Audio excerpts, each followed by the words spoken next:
अब की बार 400 पार slogan Bharatiya Janata party का। विनिंग रेस की कड़ी में अगर देखा जाए तो हैट्रिक की पारी खेलने जा रही है भारतीय जनता पार्टी। सब कुछ डिपेंड करता है प्रधानमंत्री नरेंद्र मोदी के पिछले 2 कार्यकालों की गई कार्य योजनाओं, कार्यकुशलताओं पर, और बहुत कुछ निर्भर करता है भविष्य में जनता का मूड और मिजाज। इस मद्देनजर जो चुनावी बिगुल बजा हुआ है, इसके तहत हम आप सामान्य विशेष को हमने रोक रखा है कि उनका मिजाज, उनका अपना मूड जानने के लिए। अगर वो भारतीय जनता पार्टी को वोट करते हैं तो क्यों, और अगर उन्होंने कुछ और सोच रखा है तो क्या उनकी मांगे हैं, क्या प्राथमिकता है, आइए उनसे जानते हैं। शुरुआत करेंगे भाई साहब से। बड़ी पगड़ी है, भगवा की बड़ी पगड़ी, आपसे जान लेते हैं भैया कि यहाँ पर जो सभा हुई है ये कितनी कारगर साबित होगी। ये कैंडिडेट, कहा तो ये जा रहा है कि जिनकी कर्म भूमि महाराष्ट्र मुंबई थी वो यहाँ जौनपुर जनपद के रहने वाले हैं, लंबे अरसे से इनका यहाँ रहना नहीं हुआ है, तो क्या असर डाल पाएंगे, कितने हद तक पार लगेगी नैया? अब ये अभी समय है, अभी जनता में यही उथल पुथल चल रहा है कि नया चेहरा। भाई महाराष्ट्र के लिए जाने जाते थे और कभी कल साल 2 साल में कभी ऐसे वैसे कार्यक्रम में, अभी जल्द में ही भारतीय जनता पार्टी को ज्वाइनिंग किए हैं, वर्षों ही हुए होंगे संभवतः, तो इतनी जल्दी लोगों में जानकारी तो है नहीं। लेकिन कहता है कि ब्रांड मतलब मोदी के नाम पे तो वोट कुछ पड़ेगा ही, लेकिन व्यक्तिगत वोट नहीं है। सच्चाई ज़मीनी है। ज़मीनी ये है कि कृपा शंकर सिंह किसी पहचान के मोहताज नहीं है। कृपा शंकर सिंह ने देश की आर्थिक राजधानी कही जाने वाली मुंबई महाराष्ट्र में राजनीतिक अपना, भले उन्होंने शुरू किया है राजनीति को, लेकिन वो एकदम शीर्ष पदों पर पहुँचे हैं। और वहाँ पर उत्तर भारतीय है, क्योंकि उत्तर प्रदेश का कोई ऐसा घर नहीं होगा जहाँ के लोग उत्तर प्रदेश से जा कर के महाराष्ट्र में और मुंबई में रह करके रोजी रोटी न कमाते हों। ऐसे लोगों के बीच में रहे हैं कृपा शंकर जी सिंह, और उनको ये मालूम है कि जौनपुर का हर एक व्यक्ति जो मुंबई महाराष्ट्र में कहीं परेशानी में पड़ा है तो उसकी उन्होंने मदद किया है।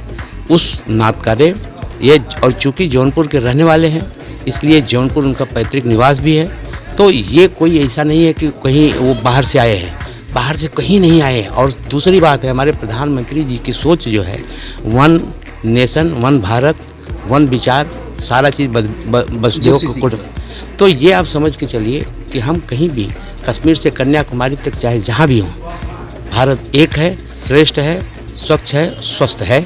तो वहाँ से कोई भी एक नागरिक कहीं से भी खड़ा होकर करके चुनाव लड़ेगा। हम सब भारतीय जनता पार्टी के लोग पूरे तन मन धन के साथ में, जिसके हाथ में कमल का फूल दिया जाएगा, कमल की निशानी लेकर के आएगा, उसके साथ में पूरे परिवार, पूरे लोगों के साथ में हम लोग तन्मयता से खड़े रहेंगे और माननीय कृपा शंकर सिंह को अच्छे मतों से विजयी करा करके यहाँ से भेजेंगे। ठाकुर कृपा शंकर सिंह जो है, जैसा कि मिश्रा जी ने बताया आपको कि मुंबई में जा कर के अपने प्रदेश का और ज़िले का मान सम्मान और गौरव बढ़ाया है। किसी भी भाई को कोई तकलीफ़ हुई है तो वहाँ जाके मदद किया है।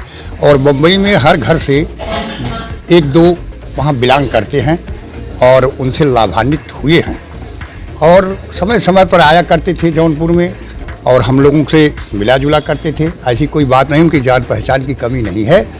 और हम उनको अभी आपके सामने धन्यवाद और आशीर्वाद दोनों दिया। इसलिए दिया कि उनके आते ही एक शुभ सूचना हमको लगी, ऐसा शुभ संकेत मिला, ये तो धन्यवाद के पात्र है। वो शुभ सूचना क्या है? शुभ सूचना ये है कि कह तो दिया कि जो पहाड़ है, जो ढेला है, जो आके अड़ जाता था, सत्ता में जाने से रोक देता था, जिसे हम उटकटवा कहते थे, कुछ कहते थे, तमाम बातें, वो आज हमारे बीच ऐसी स्थिति आ गई कि उनके मनोबल टूट गए हैं उनके लोगों को।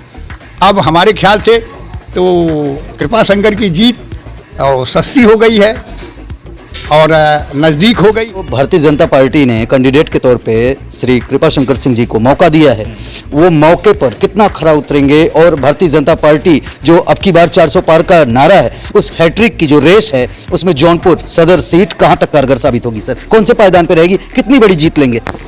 जैसे मेरे प्रश्न का आधा उत्तर तो आपने स्वयं दे दिया है कि अब की बार 400 पार। ये स्लोगन है सर? स्लोगन नहीं है, ये पूरे देश में चर्चा का विषय है, क्योंकि जब 2014 में जब लोगों ने कहा था कि 272 सीटें भी आ पाना मुश्किल है, तो 282 उससे बड़ी लहर 2019 में आई, 303 सीटें आई। निश्चित रूप से उन दोनों लहर से इस बार की लहर ज़्यादा बड़ी है। जब हम 400 पार की अपेक्षा हम भी नहीं करें, पूरा देश चर्चा कर रहा है, निश्चित रूप से ये लहर सबसे बड़ी है। तो आज और ये चुनाव लोकसभा का चुनाव है। लोकसभा के चुनाव में राष्ट्रीय दल, पार्टी और राष्ट्रीय नेता के सब लोग वोट दिया जाता है।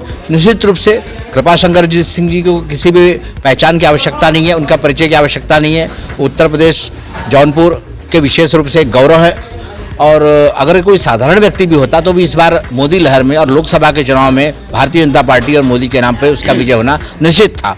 और कृपाशंकर जी जैसे एक बड़ी व्यक्तित्व को अगर हमने उतारा है तो वो मुझे तो लगता है कि 100% से अधिक प्रतिशत अगर दे सकता था तो उनकी विजय सुनिश्चित है। इसमें मुझे कोई तनिक भी संदेह जो है यशस्वी प्रधानमंत्री नरेंद्र मोदी जी देश के लिए काम कर रहे हैं, और हम लोग जो है कि जो विस्थापित राजपूत है वो हमेशा जो है कि देश के लिए निछावर किया अपने प्राणों को।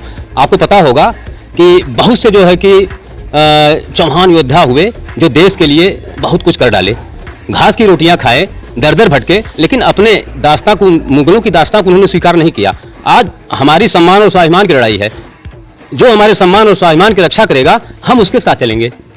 तो मोदी जी के लिए गारंटी मानते हैं? मोदी जी के लिए गारंटी मान रहे हैं, बस बशर्ते जो लोग हमारा वोट लेते हैं, हमको वोट की मशीन समझते हैं, उनको तो भाई एक बार जो है कि सचेत करना पड़ेगा ना कि भाई हम कब तक आपको राजा बनाते रहेंगे। आप हमारे वोटों से राजा बनते हैं, इसके बाद हमारा तिरस्कार करते हैं, तो अब ये नहीं चलने देंगे।